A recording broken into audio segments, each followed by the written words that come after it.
Hey, what's up mga kabakets? Kamusta at magandang araw sa inyo? Isang ang malungkot na balita ang bumungad sa atin nitong umaga nang mabalitaan natin na bagsak si Justin Brownlee sa doping test matapos siyang magpositibo sa banned carboxy THC na nalilig daw sa cannabis o yung pinagbabawal na dahon. At dahil nga dito, kino-question na ng China ang ating pagkapanalo ng Asian Games. Mananatili pa rin naman sa atin ang gintong medalya ayon sa POC President na si Bambol Tolentino. Dahil ayon sa kanya mismo, kapag tatlo daw sa players ng Gilas ang nag-positive sa test, doon pa lang daw babawiin ang ginto sa Gilas Pilipinas.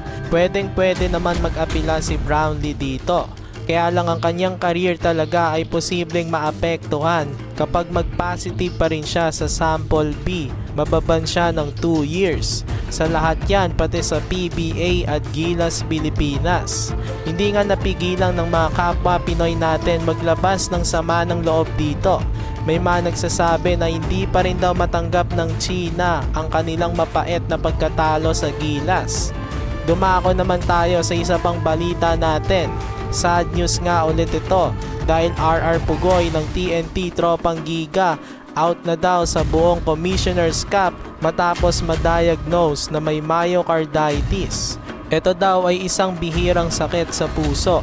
Out daw si Pugoy ng 6 months dahil dito. Naging parte tong si Pugoy sa Gilas ng World Cup at dapat kasama siya sa lineup ng Gilas na nanalo ng ginto nitong Asian Games. Hindi siya nakasama dahil nga daw nag-collapse siya sa kanyang bahay. At dahil nga doon, napilitan talaga siyang mag-back off na lang sa Gilas Pilipinas. Crucial loss nga ito sa TNT dahil nag-average pa naman si Pugoy ng 18 points per game last season. Pero sana mapabilis ang kanyang recovery at makabalik agad sa next conference. So dito lang magtatapos ang ating mabilisang balita. Maraming salamat sa inyong panonood. Please like, share, and subscribe.